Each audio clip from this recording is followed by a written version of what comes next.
Assalamualaikum warahmatullahi wabarakatuh. Selamat pagi anak-anakku semuanya. Berjumpa lagi dengan Ibu di sini. Kita akan melanjutkan materi bab 2, yaitu mengenai bunga tunggal, diskon, dan pajak. Silakan kalian buka modul kalian tentang materi ini ya. Oke, kita langsung aja. Kita akan membahas pertama, yaitu tentang bunga tunggal. Oke. Di modul kalian telah disebutkan bahwasannya pengertian dari bunga tunggal adalah bunga yang dihitung dari modal asal atau pokok simpanan atau pokok pinjaman. Oke, jadi rumusnya kita menggunakan beberapa istilah ya di sini. Yang pertama adanya hubungan modal atau M, kemudian ada suku bunga atau P, jangka waktu atau N, dan bunga tunggal atau B yang dinyatakan pada rumus berikut ini. Ada 4 rumus yang harus kalian ketahui ya anak-anak. Yang pertama untuk rumus suku bunga, yang pertama untuk rumus bunga tunggal atau B kecil, yaitu sama dengan M dikali P dikali N, yang berarti modal dikali suku bunga dikali jangka waktu. Kemudian untuk mencari modal, caranya adalah B per P kali N. Berarti maksudnya bunga tunggal per suku bunga dikali jangka waktu. Kemudian untuk mencari suku bunga atau P, rumusnya adalah B per M kali N, atau bunga tunggal per modal dikali waktu. Kemudian untuk mencari jangka waktu atau N sama dengan B per M kali P, atau bunga tunggal per modal dikali suku bunga. Selanjutnya, ada namanya modal baru atau kita sebut dengan J, di mana modal baru adalah modal asal yang telah diberi bunga atau B. Atau bisa kita nyatakan dengan berikut ini ya. Jadi modal baru atau J sama dengan M ditambah B. Modal asal ditambah suku bunga. Atau bisa juga J sama dengan M dalam kurung 1 ditambah P kali N. Modal dalam kurung 1 ditambah suku bunga dikali jangka waktu. Oke, kemudian kita langsung aja membahas contohnya di sini.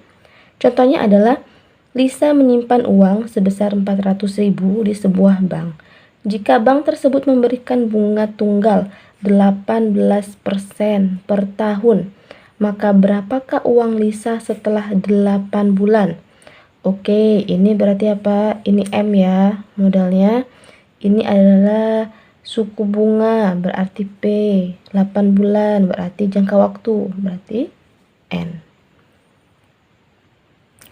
Baik, seperti yang sudah kita tulis tadi yang diketahui, M-nya kan 400.000, kemudian suku bunganya atau P-nya ada 18% per tahun. Maka waktunya atau N-nya juga kita harus buat per tahun ya. Karena dia 8 bulan, maka jika kita rubah ke tahun menjadi 8 per 12 tahun. Oke, kita langsung aja. Pertama kita cari dulu bunganya, yaitu dengan cara M dikali P kali N. Modal kali suku bunga dikali waktu. M-nya tadi 400.000, kita kalikan 18% menjadi 18 per 100. Dikali N adalah 8 per 12.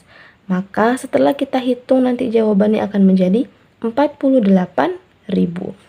Oke, lalu kita cari jawabannya, yaitu ditanyakan uangnya Lisa setelah 8 bulan. Maka pakai rumus yang J tadi ya.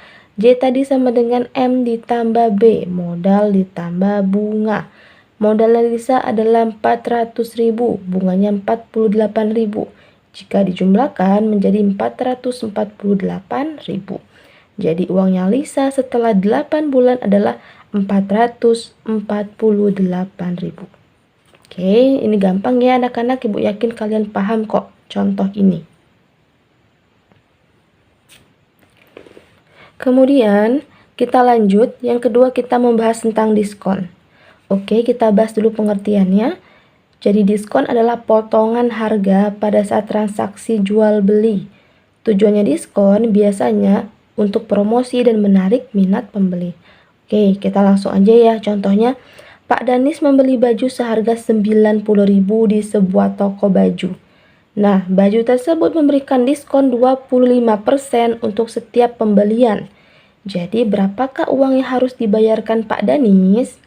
Oke, jadi ada baju nih harganya 90.000. Lalu dikasih diskon 25%. Gimana caranya? Pertama kita cari dulu diskonnya itu berapa ribu sih dari 25% ini. Caranya gini ya. Diskon 25% sama dengan persennya dikali harga bajunya. Berarti 25% kali 90.000. 25% adalah 25 per 100 dikali 90.000. Ada 0 di bawah 2, bisa kita bagi ya sama 0 di atas 2. Yang ini jangan bingung kalau koma 00 artinya rupiah. Maka kita tinggal kalikan 25 dikali 900, hasilnya adalah 22.500. Nah, jadi ini adalah besar potongannya, 22.500. Nah, sekarang berapa uang yang harus dibayar? Gampang, tinggal kita kurangkan. Harga asli dikurangi diskon. Jadi 90.000 dikurangi 22.500. Maka jawabannya adalah 67.500. Oke, begitu ya anak-anak tentang diskon. Kemudian yang ketiga di sini kita akan membahas tentang pajak. Oke, kita mulai dari mengetahui apa sih itu pajak. Pajak adalah potongan dari suatu barang atau jasa yang dibebankan kepada masyarakat dan wajib dibayarkan kepada pemerintah. Nah, jadi ada beberapa istilah pajak. Yang pertama ada namanya PPN, artinya pajak pertambahan nilai. Ada juga PPH, artinya pajak penghasilan. Nah, jadi PPN itu sendiri adalah pajak yang harus dibayarkan oleh pembeli karena penjual atas konsumsi atau pembelian barang atau jasa. Jadi kalau kita beli sesuatu nih atau menjual sesuatu nih, kita bisa kena namanya pajak PPN, pajak pertambahan nilai. Lalu ada juga namanya pajak penghasilan atau PPH. Itu adalah pajak yang diberikan kepada pegawai atau karyawan dari gaji yang diterima. Oke, kita langsung aja. Contohnya, tiap orang guru memenangkan lomba karya ilmiah. Jumlah hadiah yang mereka terima adalah 45 juta ya. Masing-masing akan mendapat bagian yang sama setelah dikurangi pajak sebesar 15%. Nah, ditanya berapa bagian masing-masing guru? Oke, jadi dia dapat hadiah nih. Hadiahnya besar 45 juta. 3 orang ya, 3 orang guru. Kemudian, tapi ada pajaknya 15%. Jadi langkah pertama adalah kita cari tahu dulu 15% dari 45 juta itu berapa. Jadi itu besaran pajaknya ya. Kita cari berarti besar pajak 15% sama dengan 15% dikali 45 juta. Atau berarti 15 per 100 kali 45 juta. 0 di bawah bisa kita bagi. Oke, jadi hasil kalinya adalah 6.750.000. Ini pajaknya. Ini potongan pajaknya. Setelah itu, nah kita cari dulu. Jadi berapa sih hadiah murni atau hadiah bersih yang diterima oleh guru ini? Caranya, total hadiah tadi kita kurangi dengan besar pajak. Total hadiah kan tadi 45 juta ya. Kita kurangi dengan besar pajaknya adalah 6.750.000. Maka mendapatkan sisa 38.250.000. Oke, kemudian kita udah tahu nih sekarang ini kan dapat hadiah bersihnya. Lalu ditanyakan adalah besar bagian masing-masing guru. Tadi gurunya ada berapa? Ya, ada 3 orang. Maka hadiah bersih tadi kita bagi dengan 3. Atau 38.250.000 tadi kita bagi dengan 3. Hasilnya adalah 12.750.000 rupiah. Oke, anak-anakku sekalian, sekian dulu materi hari ini. Silakan kalian pelajari dengan seksama. Dan apabila ada pertanyaan, silakan tanyakan di kolom komentar ya. Selamat belajar dan semangat selalu. Wassalamualaikum warahmatullahi wabarakatuh.